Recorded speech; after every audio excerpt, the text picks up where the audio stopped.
आंध्र प्रदेश के वज़ीर आला चंद्रबाबू नायडू ने दाओस में एरोवेस इनोवेशन के चेयरमैन और बानी किशोर लोला से मुलाकात की। इस मौके पर वज़ीर आला ने रियासत में सरमायाकारी पर तबादला ख्याल किया है। वज़ीर आला ने रियासत में फिल्म और तख्लीकी सनतों के फ़रोग के लिए हुकूमत की पॉलिसियों और सहूलियात से आगाह किया, जबकि एरोस इनोवेशन के चेयरमैन ने आंध्र प्रदेश में सरमायाकारी में दिलचस्पी जाहिर की। इस मुलाकात को आंध्र प्रदेश में रोजगार के नए मौके, फिल्म सिटी और डिजिटल हब के क़याम की सिमत में एक अहम कदम करार दिया जा रहा है।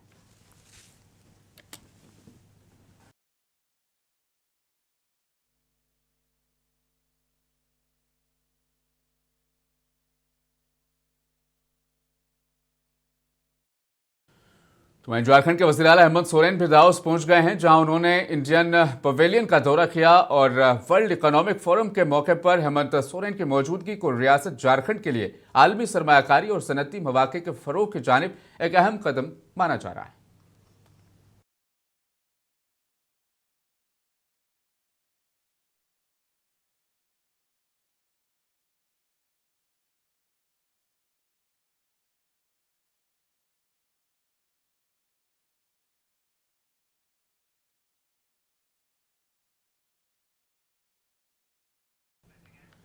कश्मीर के हसास और अहम मौजू पर मबनी मारूफ मुसन्निफ और मुहक्किक बशीर असद की दो किताबें, कश्मीर द अनफिल्टर्ड ट्रूथ और इसके साथ ही हाउस विदाउट विटनेस की रस्म इजरा तकरीब दिल्ली में मुनक़िद हुई। इस तकरीब में मुल्क के मुमताज़ रियासती, सियासी, तालीमी और दानिश्वर शख्सियात ने शिरकत की। इस प्रोग्राम में साबिक वज़ीर ख़ारजा सलमान खुर्शीद ने मेहमान ख़ुसूसी के तौर पर शिरकत की।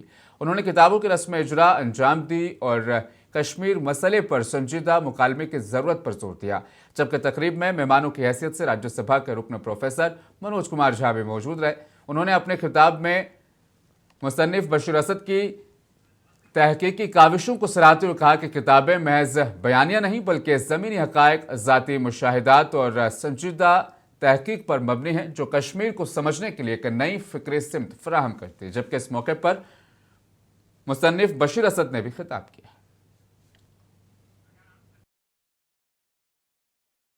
मौजूद साबिक मरकज़ी वज़ीर सलमान खुर्शीद साहब, सर आज कश्मीर जैसे हसास मौजू के ऊपर दो किताबों का रस्म इजरा हो रहा है, बशीर असद साहब की, क्या कहना चाहेंगे? देखिए, किताब का इजरा हो रहा है और ऐसे मौजू पर हो रहा है जो हमारे मुस्तक़बिल के लिए, हमारे मुल्क के मुस्तक़बिल के लिए और हर सूबे के मुस्तक़बिल के लिए, जिसमें जम्मू कश्मीर का एक बहुत बहुत अहम कंट्रीब्यूशन है और हिस्सा है।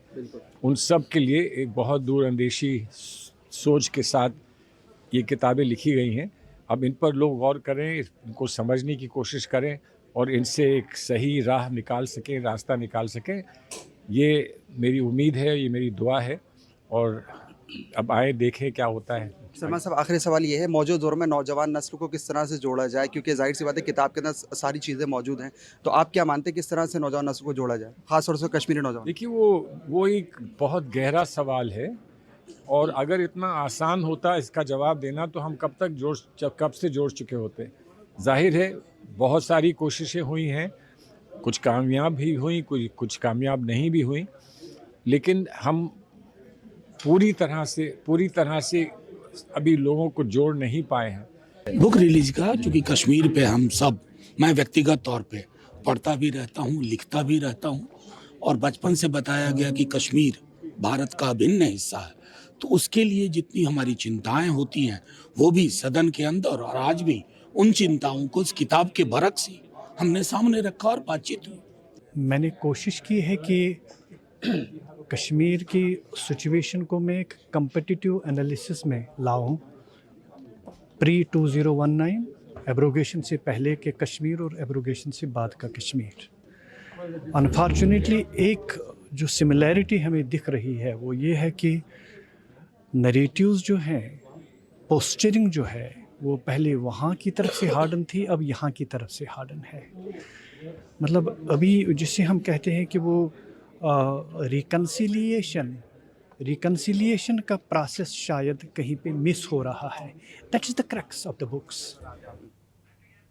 उत्तर प्रदेश के बरेली जिले से एक हसास मामला सामने आया, जहां एक खाली मकान में नमाज अदा करने पर 12 मुस्लिम अफराद को हिरासत में ले लिया गया है। पुलिस के मुताबिक ये कार्रवाई सोशल मीडिया पर गर्दिश करने वाली एक वीडियो के बाद की गई, जिसमें मुबैना तौर पर मज़कूरा मकान के अंदर नमाज अदा की जा रही थी। इंतजामिया का कहना है कि कदम अमन व अमान बरकरार रखने के लिए एहतियाती बुनियाद पर उठाया गया है, जबकि मुकामी लोगों से कानून की पाबंदी और अमन कायम रखने की अपील की गई है। अब क्या नमाज भी नहीं पढ़ सकते क्या हम? अरे रास्ते पे पढ़ते हैं, आप लातों से मारते हो, डंडों से मारते हो, घर में पढ़ते हैं, आप केस कर रहे हो।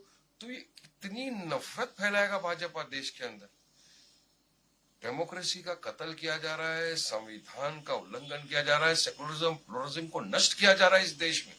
इतने साल से सब भाईचारे के साथ रह रहे थे, अब आज आपको नमाज पढ़ने से तकलीफ? क्यों आप पढ़े? किसी का प्राइवेट करे, तुम्हारे पेट पे क्यों दर्द हो रहा है?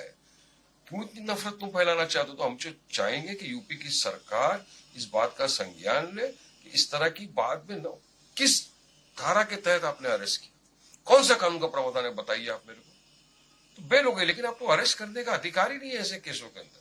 कल को तो आप हम घर में नमाज पढ़ रहे होंगे, आप घुस जाएंगे, बोलेंगे नमाज क्यों पढ़ रहे घर के अंदर? क्या इस दिशा में आप देश को लेकर चले जाएंगे क्या? ये सरासर गलत है, असंवैधानिक है, डेमोक्रेसी के खिलाफ है, ये सेकुलरिज्म प्लुरलिज्म के जो देश का है उसके खिलाफ है ये सब चीजें। दुश्वार महाराष्ट्र के पालघर में मनरेगा के खिलाफ बड़ी रैली निकाली गई। मार्क्सवादी कम्युनिस्ट पार्टी ने इलाके के पालघर इलाके में 50,000 अफराद जमा किए और 50,000 अफराद पर मुश्तमिल अजीम मार्च का आगाज किया। शुरका में ज्यादातर किसान और कबायली शामिल थे। इस दौरान मनरेगा की बहाली का मुतालबा किया गया। जंगलाती हुकूक के कानून की मुनासिब अमलदारी पर जोर दिया गया। स्मार्ट मीटर स्कीम की मनसूखी का मुतालबा किया गया और लेबर कोड के खात्मे की मांग की गई। हजारों लोगों ने इन मुतालिबात को लेकर जिला कलेक्ट्रेट की तरफ मार्च किया। सीपीआईएम का कहना है कि मार्च बीजेपी की मरकजी और महाराष्ट्र हुकूमत की पॉलिसियों के खिलाफ अवामी मुजाहरा है।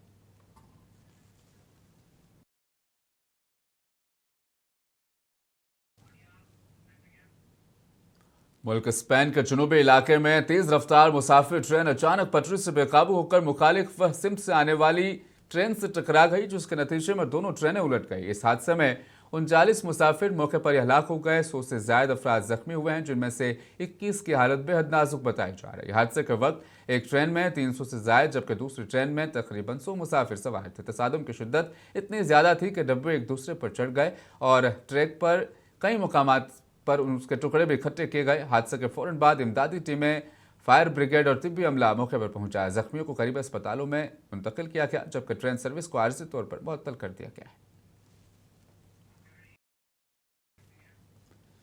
ईरान अमेरिका के दरमियान कशीदगी एक बार फिर खतरनाक मोड़ की तरफ बढ़ती दिखाई दे रही है। ईरानी सदर मसूद पेज़ेश्कियान ने सख्त लहजे में खबरदार किया है कि supreme leader Ayatollah Ali Khamenei के खिलाफ किसी भी किस्म का हमला पूरी ईरानी कौम के खिलाफ मुकम्मल ऐलान जंग तस्वुर किया जाएगा। ये बयान ऐसे वक्त में सामने आया जब वाशिंगटन और तेहरान के दरमियान बयानात की जंग शिद्दत इख्तियार कर चुकी है और खित्ते में अदम इस्तेहकाम के खदशात बढ़ते जा रहे हैं। पेश इस हवाले से हमारी तफसीली रिपोर्ट। सदर ईरान मसूद पेज़ेश्कियान ने समाजी राब्ते की वेबसाइट एक्स पर जारी बयान में कहा है कि अमरीका और उसके इत्तेहादियों की जानिब से आयद की गई गैर इंसानी पाबंदियाँ और तवीन दुश्मनी ईरानी अवाम को दरपेश मुआशी मुश्किलात की बड़ी वजूहात में शामिल हैं। उन्होंने वाज़ेह किया कि ईरान के सुप्रीम लीडर के खिलाफ किसी भी किस्म का हमला पूरी कौम के खिलाफ जंग के मुतरादिफ होगा। इससे कबल ईरानी supreme leader Ayatollah Ali Khamenei ने हालिया हंगामों, तशद्दुद और हलाकतों का जिम्मेदार अमरीकी सदर डोनाल्ड ट्रंप को करार देते हुए कहा था कि ईरान में होने वाली तबाही के पीछे गैर मुल्की अनासिर मुलव्वस हैं। दूसरी जानिब अमरीकी सदर डोनाल्ड ट्रंप आयतुल्ला खामेनेई की क़यादत के खात्मे का मुतालबा कर चुके हैं। एक इंटरव्यू में उन्होंने कहा था कि अब ईरान में नई क़यादत लाने का वक्त आ गया है। वाज़ेह रहे कि ईरान में गुज़िश्ता माह के आखिर में ताजरों की जानिब से शुरू होने वाला पुरअमन एहतजाज एक हफ्ते बाद पुरतशद्दुद हो गया था। ईरान ने अमरीका और इसराइल पर मुजाहिरीन को उकसाने और बैरूनी खुफिया एजेंसियों के ज़रिए हंगामा आराई कराने के इल्ज़ामात आयद किए थे। इसी तनाजुर में इसराइल में अमरीका के साबिक़ सफ़ीर डॉन शपीरो ने दावा किया है कि सदर ट्रंप आइंदा चंद हफ्तों में ईरान के supreme leader Ayatollah Ali Khamenei को निशाना बनाने की कोशिश कर सकते हैं। गैर मुल्की मीडिया के मुताबिक डॉन शपीरो का कहना है कि अमरीका ईरान की मौजूदा क़यादत को हदफ बनाने का इरादा रखता है और इस फहरिस्त में आयतुल्ला खामेनेई भी शामिल हो सकते हैं। سابق امریکی سفیر نے یہ بھی کہا کہ امریکہ مشرق وسطی میں ایک بڑا بحری بیڑا تعینات کر سکتا ہے جس کا مقصد ایران کے خلاف ممکنہ کارروائی اور کسی بھی جوابی رد عمل کی صورت میں دفاعی تیاریوں کو مضبوط بنانا ہے۔ تاہم ان دعووں پر امریکی حکومت کی جانب سے تاحال کوئی باضابطہ رد عمل سامنے نہیں آیا۔ ایران میں جاری شدید احتجاجی سیکورٹی کریک ڈاؤن اور مواصلات بندش کے درمیان وہاں پر مقیم ہزاروں ہندوستانی شہریوں کی سلامتی ایک بڑا چیلنج بن گئی۔ ایسے نازک حالات میں ہندوستان نے ایک بار پھر اپنے فعال سفارتکاری اور انسانی ہمدردی پر مبنی پالیسی کا مظاہرہ کرتے ہوئے ایران سے اپنے شہریوں کی محفوظ وطن واپسی کے لیے بڑے پیمانے پر اقدامات شروع کر دیے۔ تفصیلات جانیے اس رپورٹ کے ذریعے سے۔ ایران میں جنوری 2026 میں بگڑتی ہوئی صورتحال کے پیش نظر تہران میں بھارتی سفارت خانے نے تقریباً 9 سے 10 ہزار بھارتی شہریوں کی محفوظ واپسی کو یقینی بنانے کے لیے ہنگامی اقدامات شروع کر دیے ہیں۔ ملک بھر میں جاری احتجاج، سیکورٹی کارروائیوں اور انٹرنیٹ بندش کے باعث بھارتی شہری شدید مشکلات کا سامنا کر رہے تھے۔ بھارتی مشن نے 24 گھنٹے فعال ہیلپ لائنز قائم کی اور براہ راست رابطہ مہم کے ذریعے طلبہ، زائرین، پیشہ ور افراد، تاجروں، سیاحوں، طبی تربیت حاصل کرنے والوں اور سمندری عملے سے رابطہ کیا۔ تہران، قم اور گلستان یونیورسٹی میں زیر تعلیم طلبہ جبکہ مشہد اور قم میں موجود زائرین کو خصوصی طور پر ترجیح دی گئی۔ سفارت خانے نے پاسپورٹس اور ذاتی کوائف جمع کر کے ترجیحی بنیادوں پر انخلاء کی رجسٹریشن کی، جبکہ بھارتی شہریوں کو احتجاجی مقامات سے دور رہنے اور محتاط رہنے کی ہدایت جاری کی گئیں۔ مقامی حکام کے ساتھ رابطے کے ذریعے آرمینیا اور ترکمنستان کے زمینی راستوں اور متحدہ عرب امارات کے لیے بحری راستوں کو بھی متبادل کے طور پر استعمال کیا جا رہا ہے۔ امریکی صدر ڈونالڈ ٹرمپ نے غزہ کی تعمیر نو اور امن و استحکام کے لیے ایک نئے عالمی فورم بورڈ آف پیس کے قیام کا اعلان کرتے ہوئے ہندوستان، پاکستان سمیت درجنوں ممالک کو اس میں شامل ہونے کی دعوت دی ہے۔ اس مجوزہ بورڈ میں شمولیت، فنڈنگ، قیادت اور اس کے مقاصد پر عالمی سطح پر بحث اب تیز ہو گئی ہے۔ آپ دیکھیے اس حوالے سے ہماری تفصیلی رپورٹ، مجھے دیجیے اجازت، بنے رہیں منصف ٹی وی کے ساتھ۔ امریکہ نے صدر ڈونلڈ ٹرمپ کے نئے مجوزہ عالمی فورم بورڈ آف پیس میں ہندوستان، پاکستان اور کئی دیگر ممالک کو شامل ہونے کی دعوت دی ہے۔ واشنگٹن اس بورڈ کو غزہ اور اس سے آگے امن و استحکام کے لیے ایک نئے بین الاقوامی ادارے کے طور پر پیش کر رہا ہے۔ امریکی حکام کے مطابق $1 ارب کی مالی معاونت مستقل رکنیت کی ضمانت دے گی، جبکہ دیگر ممالک کو 3 سالہ مفت رکنیت کی پیشکش کی گئی ہے۔ جمع ہونے والی رقم غزہ کی تعمیر نو کے لیے استعمال کی جائے گی۔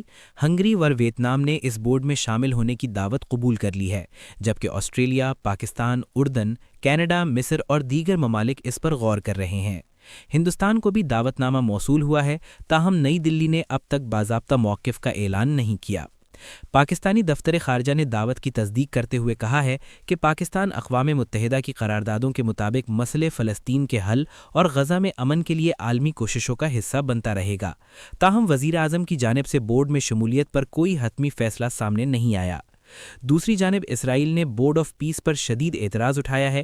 اسرائیلی حکومت کا کہنا ہے کہ بورڈ کی تشکیل میں اس سے مشاورت نہیں کی گئی اور یہ غزہ سے متعلق اسرائیلی پالیسی کے خلاف ہے۔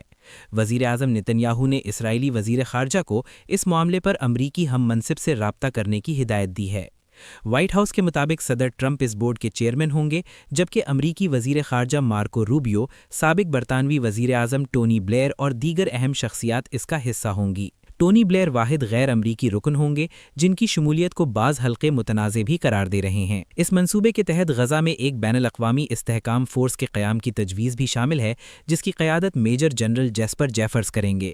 تاہم اس فورس کے مینڈیٹ، فوج کی فراہمی اور حماس کو غیر مسلح کرنے کے طریقہ کار پر تاحال کئی سوالات موجود ہیں۔